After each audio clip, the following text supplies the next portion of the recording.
Servidores públicos estaduais promoveram mais uma manifestação na capital. Eles reclamam da falta de diálogo com o governo e prometem realizar novas ações durante a greve. Os manifestantes caminharam pelo centro de Vitória e se concentraram em frente ao Palácio Anchieta. Com faixas e um carro de som, os servidores públicos fizeram cobranças ao governador Renato Casagrande. Nós já estamos encaminhando para o terceiro dia da greve. Nós encaminhamos uma pauta desde o ano passado, uma pauta com pontos mínimos ao governador do estado, à Secretaria de Gestão de Pessoas. Entretanto, o governo tem feito todo um descaso em dar resposta a essa pauta, que é o auxílio alimentação, o reajuste do auxílio alimentação, que já está há 17 anos congelado, a revisão dos planos de carreira, a data base com recomposição integral da inflação, regulamentação de auxílio creche e assiduidade e revisão dos planos de carreira. Os servidores ocuparam os dois sentidos da Avenida Jerônimo Monteiro e o trânsito ficou complicado. Por volta de meio-dia, os manifestantes liberaram a pista e foram para a entrada do palácio para continuar o protesto.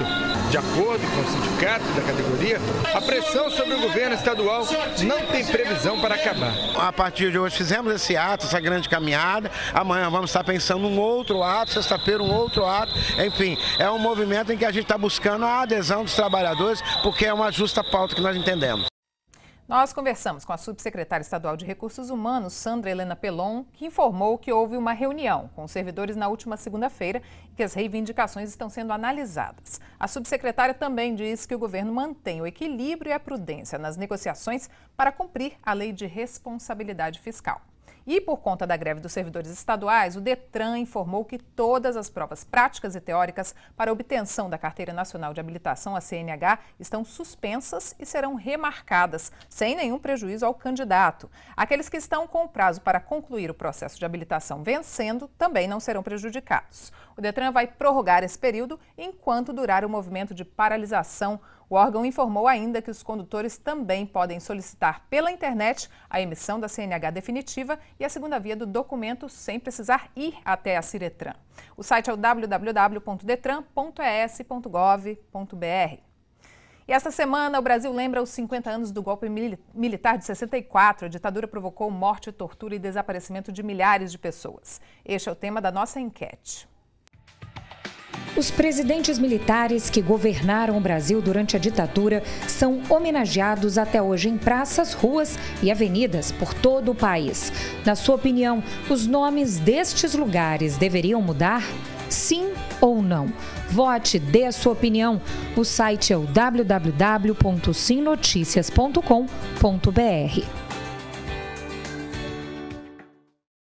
E o golpe militar de 64 foi pano de fundo nesta semana de uma manifestação que acabou em quebra-quebra em Vitória. Até a imprensa foi alvo dos ataques de vândalos infiltrados no protesto. Sobre esse assunto eu converso agora com Homero Mafra, presidente da Ordem dos Advogados do Brasil no Espírito Santo. Boa noite, doutor Homero. É um prazer recebê-lo aqui. Estamos à disposição. Como é que a OAB vê esses atos de vandalismo num protesto que começou de forma pacífica? Em primeiro lugar, é preciso ficar muito claro que a Ordem defende e vai defender sempre o direito de manifestação. No Estado democrático, o direito de manifestação não pode ser cerceado. No entanto, dentro desse Estado democrático, não podem ser aceitos os atos de depredação, de dano ao patrimônio, seja patrimônio público, seja patrimônio privado. Esses pontos são inaceitáveis. Não se pode admitir que, aproveitando-se do estado de liberdade que se conquistou, se possa atingir o patrimônio de A ou de B.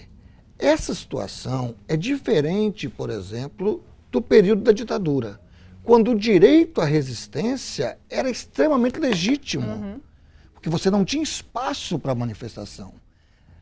Então, aqueles que resistiram à ditadura, esses são homenageados e reverenciados por todos nós, porque permitiram que nós vivêssemos o tempo que nós vivemos antes. Hoje, né, o tempo que nós vivemos hoje. Mas numa democracia, a discussão é no nível de ideias. O debate se faz no plano das ideias. Ah, mas eu não tenho acesso aos meios de comunicação de massa, eles privilegiam esse ou aquele setor. Mas isso faz parte dessa estrutura que nós vivemos. E nessa estrutura, que é o regime democrático, nós não encontramos espaço para esse tipo específico de ação. Não é na base do vandalismo que as pessoas vão conseguir esse espaço, né, para defender o que querem na imprensa, na grande imprensa, enfim. Eu só vou chamar aqui, doutor Homero, um VT que a gente preparou só para a gente relembrar como foi esse protesto. Vamos ver. A manifestação da segunda-feira à noite foi agendada pelas redes sociais. Seria por mais segurança, educação e contra a Copa de 2014 e o golpe militar de 64, que completou 50 anos. Essas imagens mostram o protesto passando pela Praia do Canto. Manifestantes pedem paz, sem violência e são acompanhados de perto pela polícia. Mas a confusão logo começou. Vândalos infiltrados no movimento promoveram cenas de horror, picharam paredes, quebraram vidros, depredaram estabelecimentos. E sobrou até para a imprensa, que foi cobrir o evento. Um carro do jornal A Gazeta teve o vidro quebrado e a equipe de reportagem da Record News foi atacada. A câmera foi arrancada da mão do cinegrafista e destruída. Nessa imagem, um dos vândalos aparece com o equipamento na mão. A polícia agora está investigando o caso e conta com a ajuda da população para identificar esse e outros envolvidos no quebra-quebra. Lamentáveis esses ataques à imprensa, então, né? Um dos pilares da democracia tão defendida. É um desserviço, porque é evidente que quando nós pensamos no golpe de 64, todos nós temos uma parcela de culpa. Num primeiro momento, todos nós apoiamos um regime claramente ditatorial, mas a imprensa é essencial no Estado democrático. Ela tem que mostrar a má ação minha, sua, de todos nós. Se nós queremos viver em democracia, nós temos que aprofundar a liberdade de imprensa e não cerceá-la. Novos protestos já estão sendo marcados, né? Tem um protesto já marcado para a próxima segunda-feira. Há uma preocupação com relação a novos confrontos? Olha, a preocupação sempre existe e é preciso que as autoridades públicas tenham também o cuidado de não transformar a defesa do patrimônio em ato de violência gratuita e de criminalização dos movimentos sociais e das manifestações. As manifestações são pacíficas. Alguns poucos elementos, dentro de uma forma de agir que não cabe no Estado democrático, é que tentam se aproveitar desse espaço conquistado com morte de tantos. Né? E aí é uma pena porque eles acabam gerando um medo generalizado nas pessoas com relação a manifestações que geralmente têm um objetivo, né, de passar uma mensagem de forma pacífica. A OAB promove uma palestra amanhã para lembrar os 50 anos do golpe militar de 64. Como é que vai ser essa palestra?